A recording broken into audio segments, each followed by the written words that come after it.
하나님의 일을 하는 동역자. 아멘. 여러분, 사울 왕 이야기 아시죠? 사울 왕 때 사울이 왕으로, 이스라엘의 초대 왕으로 다스리던 때에 다윗이라는 소년이 있었습니다. 그 다윗이라는 소년이 블레셋의 아주 최고의 장수였던 골리앗과 싸우는 일이 있었죠. 이겼나요? 졌나요? 네, 이겼죠. 다윗이 그 당시 최고의 장군을 이겼습니다. 이 사건을 계기로 해서 다윗은 이스라엘의 아주 유명한 장수가 되었을 뿐만 아니라 이후에는 하나님의 나라 그리고 하나님의 백성인 이스라엘을 이끌고 다스리는 가장 훌륭한 왕, 가장 훌륭하다고 평가받는 그런 왕이 됩니다. 자, 우리는 그래서 저도 이제 성경에서 가장 위대하고 훌륭하게 생각하고 본받을 만한 인물이 누구냐 그러면 저는 구약에서 다윗을 첫 번째로 꼽습니다. 저는 개인적으로 그렇습니다. 그래서 다윗을 꼽게 되는데, 그래서 다윗처럼 저런 삶을 살면 좋겠다. 또 저런 영광스러운 일들을 행할 수 있었으면 좋겠다. 이제 이런 기대와 또 마음, 소원하는 갈망들을 갖게 되는데요. 그런데 다윗이 골리앗과에서 싸움에서 승리를 하고 또 그렇게 훌륭한 왕이 될 수 있었던 것은 사실 하루아침에 된 일은 아니죠. 예. 어쩌다가 우연히 된 것도 아닙니다. 그의 삶을 가만히 보게 되면 물론 그가 어떠한 삶을 잘 살았다고 해서 하나님이 그 보상으로 뭔가를 능력을 주신 건 아니지만 그가 어떻게 하나님의 인도와 하나님의 그런 보호 속에서 또 하나님의 역사하심 속에서 살았는지 그의 삶을 우리는 이렇게 생각해 보면 금방 알 수가 있어요. 어릴 때부터 그리고 아주 작은 일에서부터 하나님을 경외하고 또 하나님과 동행하는 삶을 살았던 것이 다윗의 삶이었단 말이에요. 그리고 하나님 앞에서 하나님 중심으로 신실하게 말씀을 따라서 살았던 삶이 바로 다윗의 삶이었죠. 어른이 돼서 뭔가를 다 알아서 그렇게 한 게 아니라 어릴 때부터 그렇게 다윗은 하나님을 향하여 자기의 중심을 내어드리며 살았었던 것입니다. 그래서 하나님이 이 다윗을 하나님께서 세상을 다스리고 하나님의 뜻을 이루는 일을 위하여 당신의 동역자로 삼으시고 그에게 하나님의 일들을 행하게 하셨다는 것이죠. 여러분, 오늘 본문에 모세를 도와서 하나님의 일들을 감당하면서 하나님의 백성들을 하나님의 뜻대로 이끌어갈 수 있는, 이끌어가야 할 그런 하나님의 일꾼들, 동시에 모세의 동역자들을 세우는 내용이 오늘 우리가 읽은 본문에 나옵니다. 여러분, 하나님의 일은 어떤 한 사람의 영웅이나 특정한 한 사람의 리더십으로만 되는 것이 아닙니다. 하나님께서는 하나님의 나라 그리고 하나님의 백성 그리스도의 몸된 교회를 온전하게 하시기 위하여 다양한 리더십들을 세워서 질서 있고 그리고 체계적으로 효율적으로 인도하신다는 것을 믿으시기를 축복합니다. 그래서 이것을 위해서 예수님도 그 본을 보여주셨죠. 그래서 예수님도 당신 혼자 사역하지 않으셨어요. 12명의 제자를 친히 세우셔서 그들에게 예수님이 할 수 있는 또 예수님이 해야 되는 그런 일들과 사명들을 맡겨주심으로 함께 분담해서 역할들을 감당하게 하셨죠. 또 예수님은 12명의 제자만 세운 것이 아니라 70명의 제자들과도 함께 하셨어요. 그런데 예수님만 그러셨던 게 아니죠. 베드로도 그렇고 바울도 그렇고 역시 그들도 그들의 제자들, 동역자들과 함께 주님의 몸된 교회와 지체들인 성도들을 돌보고 양육하면서 목양을 했다는 것을 여러분이 성경을 통해서 알 수가 있습니다. 여러분, 하나님께서 오늘 저와 여러분을 주님의 동역자로 부르셨음을 믿으시길 바랍니다. 한번 고백해 봅시다. 나는 주님의 동역자입니다. 정말 믿으시나요? 네, 여러분이 주님이 부르신 동역자라는 사실을 정말 확신 있게 믿으시기를 축복합니다.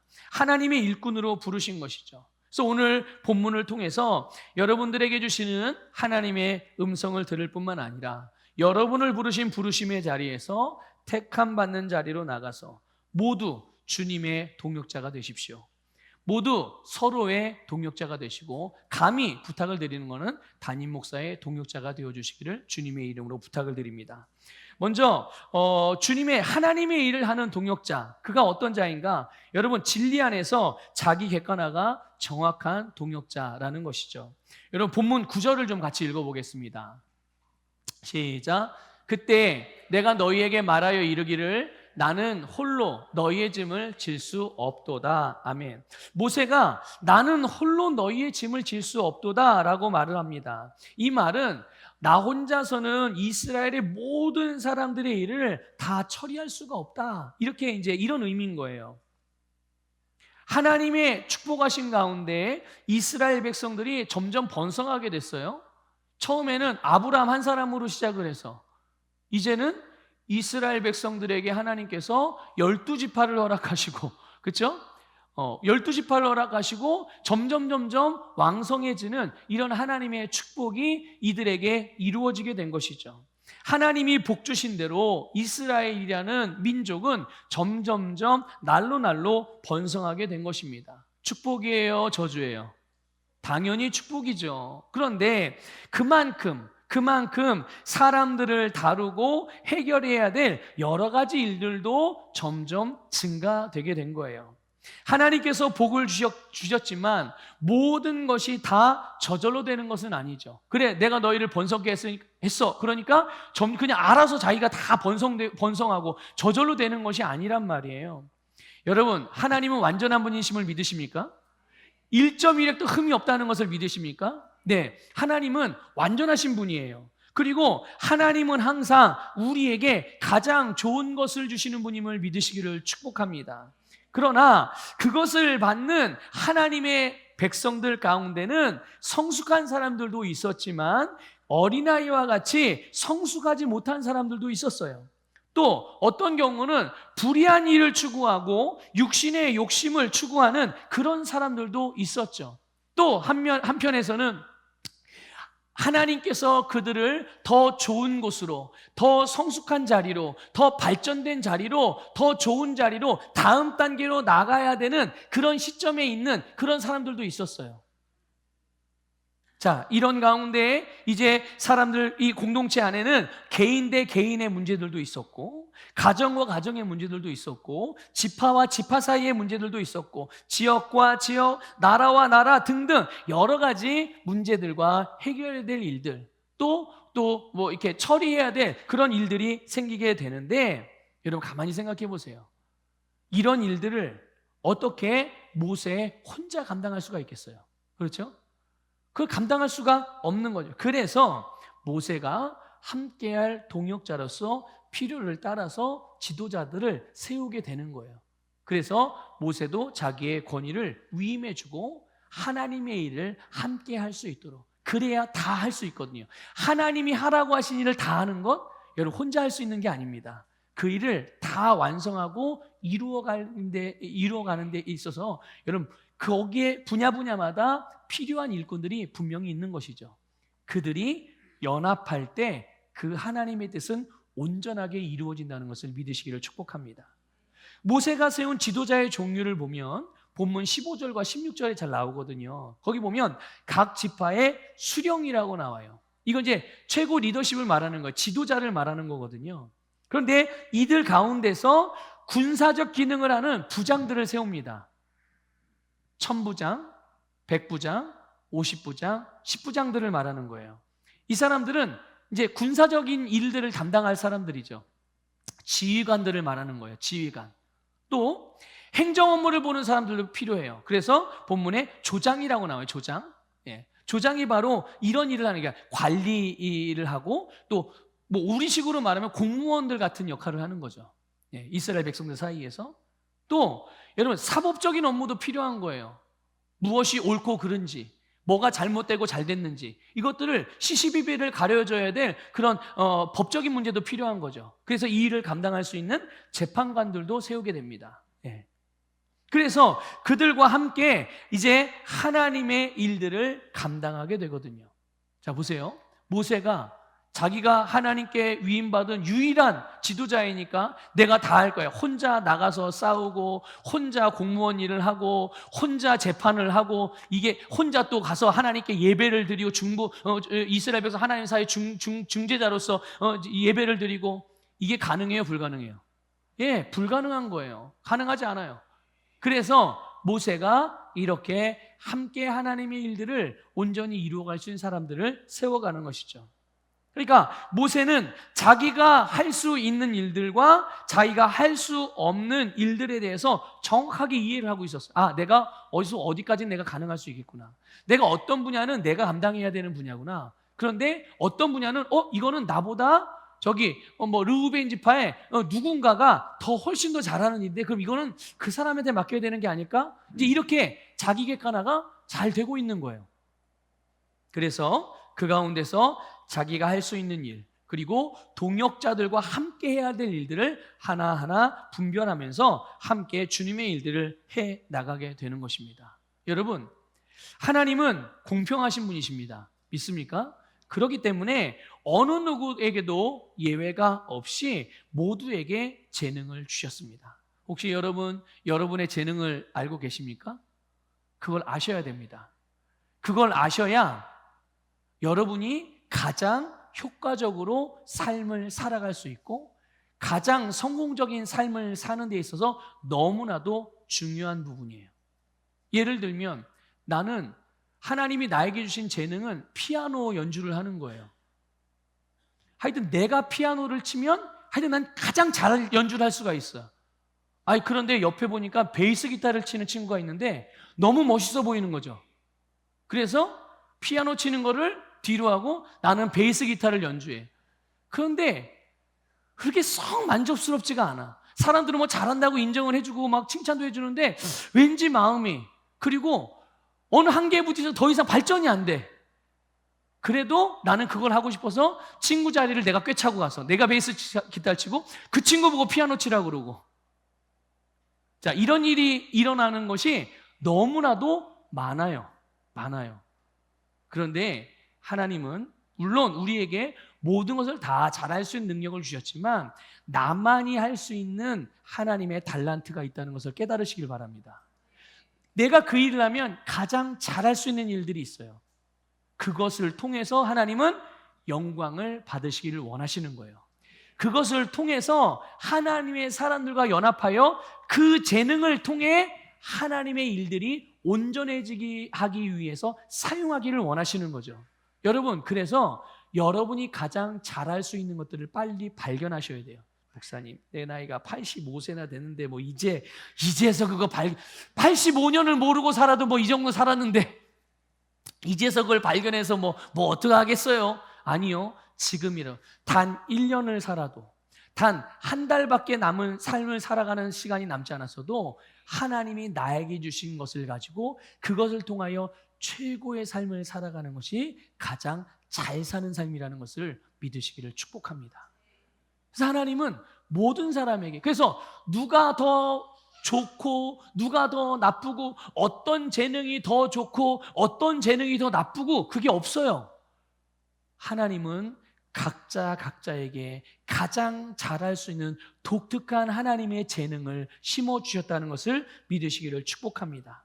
또 우리에게 그 사명, 그 재능뿐만 아니라 어떠한 사명이 주어지죠. 그 사명이 주어질 때 하나님은 그에게 그 일을 이룰 수 있는 능력도 함께 주셔서 그 일들을 이루기에 충분하게 하시는 줄 믿으시기를 축복합니다. 자, 여러분, 하나님께서 여러분에게 주신 사명이 혹시 있으신가요? 네, 그 사명이 무엇입니까? 잘 모르시겠다면 여러분의 직분과 봉사의 일들을 생각해 보세요. 그냥 아주 단순하게 예를 들는 거니까. 그 일들을 함에 있어서 혹시 여러분이 부족하다고 여기십니까? 혹시 나는 그 일을 감당하기에 난 너무나도 연약하고 모자라고 할 수 있는 게 아무것도 없다고 생각하십니까? 그렇지 않습니다. 하나님은 우리에게 어떠한 직분이나 봉사의 일들이나 사명을 맡겨주실 때 그것을 능히 감당하고 남을 만큼 하나님의 능력을 함께 부어주셨다는 것을 깨달으시기를 축복합니다. 여러분, 예수님이 제자들을 파송하실 때 모든 귀신들, 모든 약한 병들을 치유할 수 있게 제자들을 파송하십니다. 둘씩 짝을 지어서 파송을 하세요. 그런데 여러분, 제자들을 보내실 때 그냥 보내지 않으셨습니다. 그들에게 그 모든 일들을 예수님이 하라고 하니 그 일을 다 이루기에도 남을 만큼 능력을 충분하게 주셔서 보내셨다는 것을 믿으시기를 축복합니다. 또 예수님이 승천하셔서 하늘로 올라가셨어요. 이 땅에 이제 예수를 믿는 제자들과 믿는 사람들만 남았어요. 어떻게 하죠? 무슨 능력으로, 어떤 능력으로 그 주님이 하라고 예수님은 온 세상 모든 민족을 예수의 제자로 삼으라고 그랬는데, 아니 무슨 지식과 무슨 지혜와 무슨 능력과 어떤 것을 가지고서 모든 열방을 다 예수의 제자를 삼습니까? 비행기도 없고 차도 없고 또 이렇게 우리처럼 스마트폰도 없고 그런 것도 없는데, 또 성경책이나 있었나요? 성경책도 없는데 심지어 어떻게 그 일들을 이루어 가겠어요? 그런데 놀랍게도 예수님께서는 그 모든 것들을 다 우리가 그 시대마다 그가 처한 상황과 환경마다 그가 살아가는 세상 가운데 그가 만나는 모든 사람에게 너무나도 적절하고 가장 필요한 것들을 줄 수 있도록 성령의 충만함을 부어주셔서, 하나님의 영을 부어주셔서, 성령의 권능을 부어주셔서 그 일들을 감당케 하셨다는 것을 믿으시기를 축복합니다. 그러니까 하나님께서 우리 모두에게 주신 놀라운 능력과 재능과 권세인 줄 믿습니다. 여러분, 하나님께서 여러분에게 주신 재능으로 하나님의 일들을 감당하시기를 주님의 이름으로 축복합니다. 하나님께 주신 사명의 길을 가는 사람들과 함께 여러분 동역함으로 주의 영광 안에서 살아가시기를 주님의 이름으로 축복합니다. 자, 두 번째, 하나님의 일을 하는 동역자는 하나님의 눈으로 역사를 바라보는 동역자들이에요. 하나님의 눈으로 역사를 바라보는, 여러분 본문 10절과 11절에서 모세는 자기가 감당해야 되는 사명, 그리고 사역의 크기, 그리고 그 무게에 대한 버거움들을 어떻게 해석하고 있는지가 우리는 엿볼 수가 있어요. 바로 하나님의 축복입니다. 그냥 언뜻 보면 이게 너무 무거운 짐이라 이걸 내가 어떻게 다 감당해? 제 식으로 표현해 볼게요. 우리 서부교회식으로. 하나님, 제가 담임 목사긴 하지만 우리 성도들의 삶 일일이 이걸 다 내가 어떻게 감당해요? 이렇게 생각할 수가 있잖아요. 그런데 모세는 그것을 어떻게 보냐면 그게 하나님의 축복으로 본다는 거예요. 믿습니까? 만약에 우리 교회가 성도들이 100명이 되고 200명이 되고 500명이 되고 1000명이 되고 2000명이 되고 5000명이 된다. 그럼 제가 감당할 수 있을까요? 없을까요? 없어요. 네. 감당할 수 있습니다. 감당할 수 있어요. 물론 제 힘으로는 안 되죠. 그런데 하나님께서 감당할 힘을 주시고 그 일을 하게 하신다는 것을 믿으시기를 축복합니다. 여러분도 마찬가지입니다. 여러분에게 어떤 사명이 주어지든 어떤 상황이 주어지든 그 가운데서 하나님께서 하라고 하신 그 일들을 행할 때마다 하나님이 여러분에게 주신 능력이 나타나게 돼 있어요. 중요한 건 뭡니까? 내가 그 일을 감당하고자 하느냐가 중요한 거예요. 나는 못해요, 할 수 없어요 하고 머물러 있거나 멈춰 있거나 포기하는 게 아니라 주님이 나에게 이거 하라고 하신 내 상황과 내 환경과 내가 처한 이런 처지 가운데서 주님이 나에게 하라고 하신 일을 나는 오늘도 행합니다. 오늘 나는 그 뜻을, 주님의 말씀을 따라서 전진합니다. 이렇게 하면서 주님의 일들을 하나씩 해나가는 거죠. 모세가 이렇게 분명히 이스라엘 백성이 점점 증가했는데 이게 왜 증가하게 된 거예요? 이게 이스라엘 백성들의 인구수가 왜 늘어나게 된 겁니까? 하나님이 축복하셔서 늘어난 거예요. 하나님이 아브라함이 약속한 말씀대로 되는 거잖아요. 하나님께 복 달라고 해서 복을 줬는데 하나님 복이 너무 많아요. 이제 나 이 사람들을 감당할 수 없어요. 난 못하겠어요. 다른 사람한테 그냥 넘겨주세요. 이렇게 반응할 수도 있었지만 모세는 그렇게 하지 않았단 말이에요. 그것을 하나님의 축복으로 보고 있는 겁니다. 하나님께서 이스라엘 백성을 축복하셔서 오늘에 이르기까지 자기 혼자서는 도저히 다 감당하기 어려울 정도로 번성케 하셨다라고 고백을 하는 거 우리는 말씀을 통해 보지 않습니까? 여러분, 모세의 고백대로 이스라엘 백성들이 오늘에 이르기까지 복받고 번성할 수 있었던 것은 과거에 그들의 조상이었던 아브라함에게 하나님이 주신 약속이 지금 이루어지고 있는 거예요. 믿습니까? 그리고 그 약속은 현재뿐만 아니라 앞으로 계속 더욱 어떻게 될 거예요? 더 풍성하게 성취될 것이란 말이죠. 하나님의 동역자로서 모세가 자기의 삶이나 사역이나 자기가 하는 일들, 그리고 자기가 처한 상황과 환경과 처지, 또 자기 눈앞에 보여지는 산적해 있는 문제의 덩어리들, 이스라엘 백성들, 그렇죠? 그리고 그 앞으로 그들에게 또한 일어날 일들에 대해서까지 과거, 현재, 미래를 모두 하나님의 역사하심의 결과 말씀이 이루어지고 있다는 것을 지금 모세는 계속 보고 있는 겁니다. 믿습니까? 여러분, 하나님은 살아계십니다. 그리고 하나님은 우리에게 말씀을 주셨습니다. 그리고 그 말씀대로 하나님이 역사하심을 믿으시기를 축복합니다. 여러분, 우리 보통 삶이라고 하면 항상 현재만을 생각을 하거든요. 그런데 여러분, 삶은 현재만 있는 게 아닙니다. 삶은 과거도 들어있습니다. 삶에는 현재도 있습니다. 그리고 우리의 삶에는 미래도 있습니다. 그러니까 삶이라는 것은 과거와 현재와 미래가 다 들어있는 거거든요. 그래서 우리의 삶에는 분명히 하나님이 역사하고 계신 줄 믿습니다. 우리의 과거에도 그랬고요, 지금도 하나님이 역사하고 계시고요, 당연히 앞으로도 하나님은 우리 가운데 역사하실 거란 말이죠. 그래서 하나님께서 하나님의 동역자들을 통하여 우리를 돕고 계시는 거예요. 여러분 믿으십니까? 여러분 혼자 살아간다고, 여러분의 힘으로만 지금 살아간다고 그렇게 착각하시면 안 돼요. 하나님께서 여러분을 도울 동역자들을 통하여 지금 여러분들을 섬겨주고 계시다는 것을 믿으시길 바랍니다. 또 하나님께서는 우리를 통하여 또 다른 지체를 섬기게 하십니다. 그들을 돕고 있는 거죠. 그러니까 여러분은 도움을 받고만 있는 것이 아니라 여러분들도 마찬가지로 여러분들이 주의 성령의 인도를 따라서 누군가를 돕고 있다는 것을 깨달으시기를 축복합니다. 또 하나님께서 우리를 통하여 다른 지체들, 또 우리를 통해서 우리의 세상을 구원하시고 복을 주고 계시다는 것을 믿으시기를 축복합니다. 자, 이것만 봐도 이 세상에 여러분 가운데 쓸모없는 사람이 있으세요?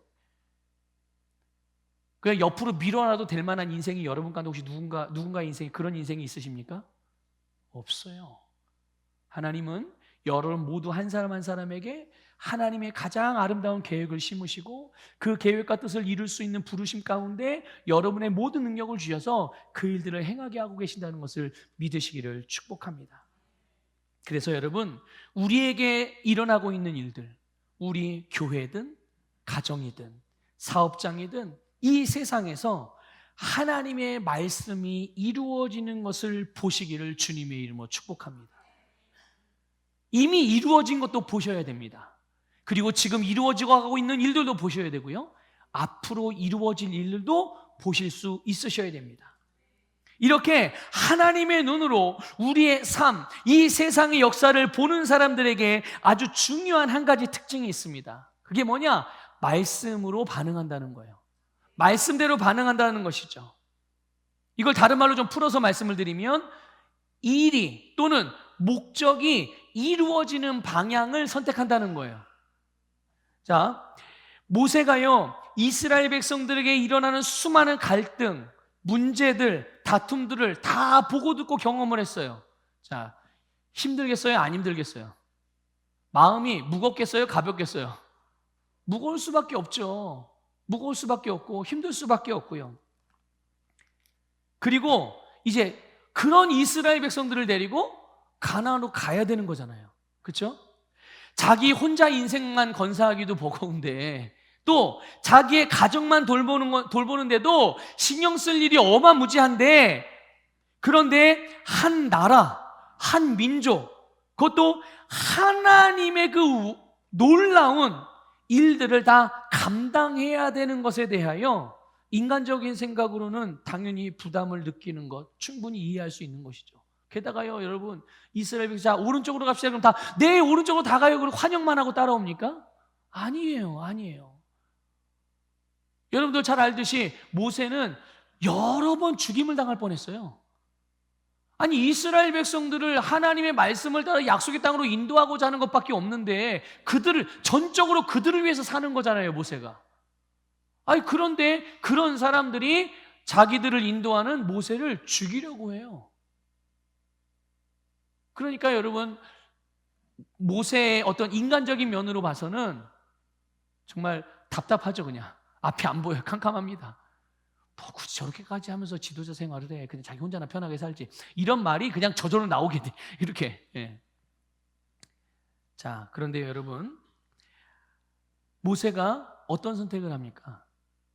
하나님, 나 못하겠어요. 다 그냥 지옥을 보내든지 광에 다 죽이든지, 하여튼 가나안 땅에 딴 사람 세워서 데리고 가든지, 하여튼 하나님 알아서 하세요.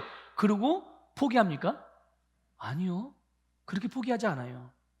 여러분, 하나님의 일들을 감당하고 하나님의 동역자로 행하면서 또 서로의 동역자로 행할 때 여러 가지 부정적인 일들을 볼 수 있습니다. 또 그런 일들을 경험할 수 있어요. 그러나 그렇다고 해서 뭐 그래, 하나님도 뭐 별 수 없지, 뭐 사람 사는 게 다 그렇지, 뭐 내 주제에 뭐 이런 일들을 내가 어떻게 다 해, 이런 염세적인 생각을 갖거나 나도 모르겠다, 하나님이 나보다 더 훌륭한 사람 세워서 하시겠지 하면서 하나님의 일들을 포기하는 일이 없기를 주님의 이름으로 축복합니다.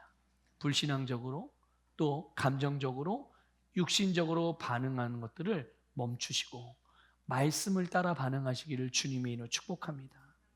모세가 하나님께서 그에게 하라고 하시고 그들을 향한 계획, 그 민족을 향한, 온 세상을 향한, 열방을 향한 계획을 모세에게 알려주셨을 때 모세는 그 하나님의 일들을 완성해 가기 위해서, 그 사역이, 그 일이 지속되게 하기 위해서 동역자들을 세운 겁니다. 그 일을 여기서 끝내고 포기하고자 했다면 굳이 동역자 세울 필요가 없죠. 다른 사람이 세우든지 뭐 다른 사람이 알아서 하게끔 이렇게 그냥 내버려 뒀겠죠. 그러나 그 일을 되게 만드는 거죠. 누가요? 모세가. 왜 그렇습니까? 하나님의 눈으로 역사를 보고 있기 때문이에요. 역사 가운데서 하나님의 일하심을 보고 있기 때문인 줄 믿으시기를 축복합니다.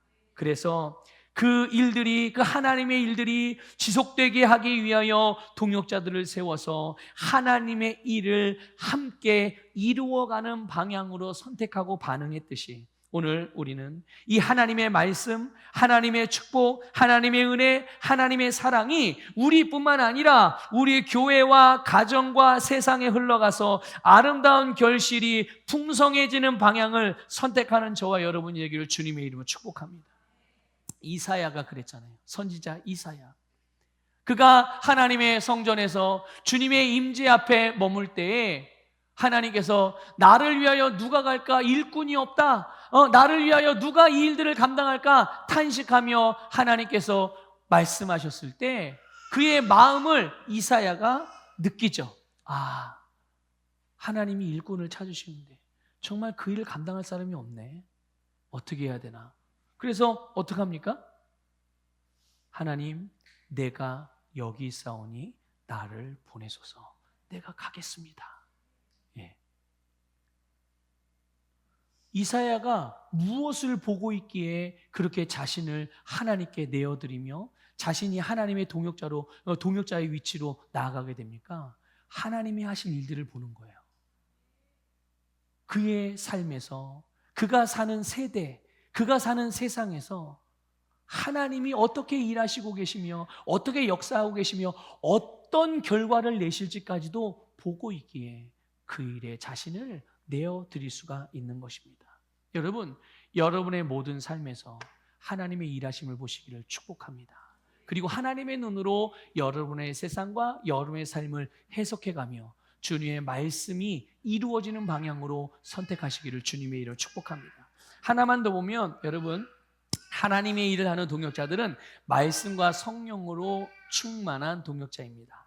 13절에 보면 모세가 동역자를 세울 때 지혜와 지식이 있는 인정받는 자들을 세우게 됩니다. 여러분, 지혜는 하나님을 경외하면서 나오는 하나님의 기준이 지혜입니다. 믿습니까? 또 지식은 하나님의 기준으로 분별하고 이해하는 능력이 바로 이 지식입니다. 그럼 인정받는 자들이라는 건 뭘까요? 그것은 그들이 말씀을 따라서 살아가면서 얻은 경험들이 풍성한 거예요. 그래서 사람들에게, 여러분 보세요. 말씀을 따라 살아가다 보면 자연스럽게 자기의 세상 안에 있는 사람들에게 선한 영향을 미칠 수밖에 없죠. 왜냐하면 그들을 섬기는 게 바로 하나님의 백성들의 삶이니까. 그 말씀을 따라 살아가게 되면 당연히 주변 사람들에게 선한 영향력을, 그의 세상에 선한 영향력을 끼칠 수밖에 없는 거예요. 그러니까 그 주변 사람들이 그들을 볼 때 어떻게 보겠어요? 당연히 우러러볼 수밖에 없고 인정해 줄 수밖에 없고 존경받는 것이 당연히 마땅한 것입니다. 자, 모든 지혜와 지식의 근본이 바로 하나님인 줄 믿습니다. 하나님을 아는 것이 모든 지혜와 지식의 근본이죠. 여러분, 하나님의 일을 행함에 있어서 하나님의 일이라는 같은 비전, 같은 말, 같은 방향으로 나아가는 동역자들이 그들의 삶에서 모든 일들에 대하여 분별하고 이해하고 선택해야 되는 기준, 그것은 다른 것이 아니라 진리이신 하나님의 말씀인 것입니다. 하나님의 말씀인 거죠. 그래서 우리가 하나님의 말씀으로 충만할 때 우리는 모든 삶에서 모든 주님의 일들에 대하여 바른 선택과 결정과 연합을 이룰 수 있는 줄 믿습니다.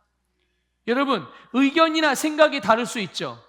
느끼는 느낌이나 감정을 다르게 느낄 수 있습니다. 그렇다 하여도 하나님의 말씀을 존중하고 하나님의 말씀을 가장 높은 권위로 인정할 때 누구든지 그 말씀으로 하나님의 일들을 이루어갈 수가 있는 것이죠.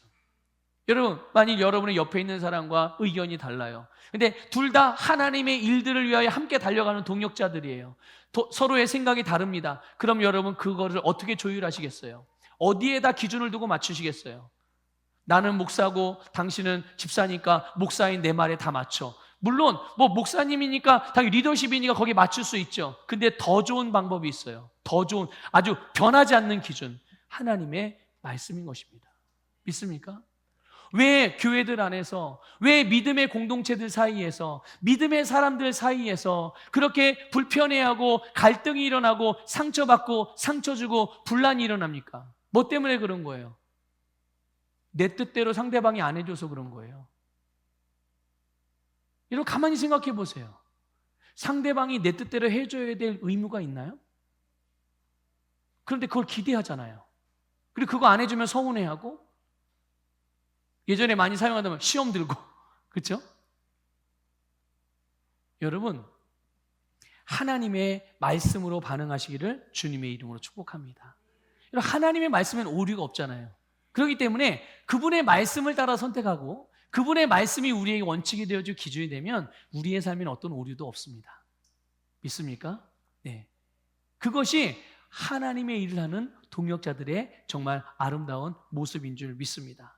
그러면 여러분, 어떻게 우리가 말씀으로 충만할 수 있겠습니까? 어떻게 내가 모든 삶에서, 모든 사역에서, 모든 주님의 하나님의 일들을 행함에 있어서 어떻게 그때그때마다 그 말씀의 기준을 선택할 수 있을까요? 당연히 말씀으로 내 안에 충만하게 채우면 되겠죠. 어떻게 충만하게 채웁니까?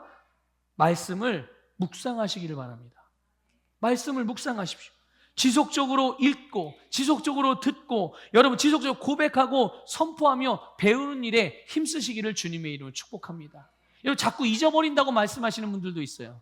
자꾸 까먹어서요. 자꾸 잊어버려서요. 네, 자꾸 잊어버리고 까먹죠. 그래서 잊어버리지 않고 까먹지 않을 만큼 계속 말씀을 들으세요. 그렇게 계속 말씀을 묵상하세요. 여러분, 우리가 양육반 배울 때, 양육반 믿음에 대하여 배울 때 그런 내용도 혹시 들으셨는지 모르겠습니다. 기억하시나 모르겠는데, 만약에 우리 믿음의 삶을 살아가는데, 신앙의 삶을 살아가는 데 있어서 어떤 문제가, 큰 문제가 다가왔어요. 이거 어떻게 우리가 이기고 정복할 수 있죠? 어떻게 해요? 이 문제보다 더 큰 믿음을 발휘하면 됩니다. 믿습니까? 예. 자꾸 잊어버린다고요? 잊어버리지 않을 만큼 들으면 돼요. 여러분 유튜브에도 계속 설교 올려놓잖아요. 양육반도 계속 올려놓고 필요한 것들 다 계속 올라가 있어요. 여러분 스마트폰을 사용할 줄만 아시는 분, 아시기만 한다면 언제나 그 말씀을 들을 수 있고 배울 수 있습니다. 혼자 읽고 혼자 묵상하는 게 어려우면 그렇게 들으시면 되는 거예요. 그리고 또 혼자서 묵상하는 게 자유로우신 분들, 혼자 성경을 읽는 게 어려움이 없으신 분들은 계속 그냥 혼자 읽으셔도 되고 묵상하셔도 되고, 자연스럽게 우리의 삶에서 하나님의 말씀으로 채워가는 시간이 많으면 많아질수록 우리의 심령 안에는 하나님의 말씀으로 충만해지는 것만큼, 말씀으로 충만해지는 것만큼 내가 살아가는 삶에서 나타나는 말씀의 능력과 결과도, 열매도 더 풍성하게 된다는 것을 믿으시기를 축복합니다. 자, 또 본문에서 말하는 인정받는 자들이라는 표현이 나오잖아요. 어떤 사람들이 어떻게 인정을 받습니까? 말씀을 따라서 행함으로 사람들에게 선한 영향을 미치기 때문에 존경받게 되는 거예요. 여러분 17절에 보면 모세 역시도 사람의 낯을 두려워하지 말라고 그렇게 권면을 합니다. 사람의 낯을 두려워하지 말라. 우리가 두려워해야 될 대상은 누구예요? 우리가 신경 써야 될, 우리가 주목해야 될 대상은 주님밖에 없습니다. 믿습니까? 우리가 만약에 사람을 바라본다, 사람에게 시선을 향한다 하는 경우는 딱 하나의 경우예요. 어떤 경우일까요? 섬기기 위해서입니다. 그들의 필요를 공급해주고 그들을 돕기 위해서 우리가 사람을 보는 거지, 그들을 무서워하거나 그들한테 좋은 평판을 얻기 위해서 뭔가 의도적으로 그를 도와준다거나 그게 아니라 오직 우리의 마음과 시선은 오직 하나님께로만 향하시기를 주님의 축복합니다. 그래서 우리는 다른 사람에게 인정받기 위해서 행하는 것이 아니에요. 오직 하나님께서 우리에게 하라고 하신 일들을 주신 말씀을 따라서 주님의 동역자로, 또 서로의 동역자로서 행하는 것이죠. 근데 여러분, 하나님께서는 우리가 우리의 힘으로만 주님의 동역자로 온전하게 기능할 수 없다는 것을 아시죠? 하나님은 우리의 한계와 우리의 연약함까지도 다 알고 계시단 말이에요. 그렇기 때문에 아까도 말씀드렸듯이 성령을 우리에게 보내준 줄 믿습니다. 그래, 성령을 보내주신 거예요. 성령을 구하는 모든 자들에게 성령을 충만하게 해주시는 줄 믿습니다. 그래서 우리는 성령 받은 그리스도인들이 성령의 열매를 통하여 우리의 세상에 하나님의 뜻이 이루어지도록 하나님의 일들을 가장 탁월하게 해내면서 선한 영향력을 끼칠 수 있게 해주신 것이죠. 이것이 기름 부음이며 은혜인 줄 믿습니다. 여러분, 예수님도 말씀하셨잖아요. 너희는 세상의 빛이다. 너희는 세상의 소금이다. 여러분, 갈라디아서 5장에 성령의 열매들이 나와요. 같이 읽어보겠습니다. 5장 22절부터 23절인데요. 읽겠습니다. 시작. 오직 성령의 열매는 사랑과 희락과 화평과 오래 참음과 자비와 양선과 충성과 온유와 절제니 이 같은 것을 금지할 법이 없느니라. 아멘. 여러분, 바로 우리는 이렇게 하나님께서 우리에게 보내는 성령의 충만함을 통하여 이 성령의 열매를 맺음으로 우리 세상에 선한 영향력들을 미쳐가게 되는 줄 믿습니다. 성령의 열매가 여러분의 삶과 세상에 풍성하게 나타나기를 축복합니다. 여러분, 오늘 이 시간에 다시금 여러분을 동역자로 부르신 하나님 앞에 하나님의 동역자로 서시기를 도전합니다. 그리고 여러분, 서로의 동역자가 되십시오. 한번 옆에 있는 분들의 말씀에 당신은 나의 동역자입니다. 자, 한 번 더. 나도 당신의 동역자입니다. 마지막으로 한 번만 더. 함께 주님의 일들을 이루어 갑시다. 네, 그렇습니다. 함께 주님의 일들을 이루어 가십시오. 여러분, 하나님의 동역자로서, 서로의 동역자로서 모든 일에 있어서 예수 그리스도의 이름으로 행하십시오. 한번 말씀을 볼게요. 골로새 3장 17절 읽겠습니다. 시작. 또 무엇을 하든지 말에나 일에나 다 주 예수의 이름으로 하고 그를 힘입어 하나님 아버지께 감사하라. 아멘. 여러분이 행하시는 모든 일들을 예수님의 이름으로 행하십시오. 또 하나, 여러분, 하나님의 동역자로서 또 서로의 동역자로서 어떤 일이든지 또 누구에게 행하든지 주님께 하듯 하십시오. 골로새서 3장 23절 한 번 더 읽겠습니다. 시작. 무슨 일을 하든지 마음을 다하여 주께 하듯 하고 사람에게 하듯 하지 말라. 아멘. 주님의 이름으로 그리고 주님께 하듯이 여러분의 모든 삶에서 하나님의 일들을 해나가는 아름다운 하나님의 동역자, 서로의 동역자로 살아가시기를 주님의 이름으로 축복합니다.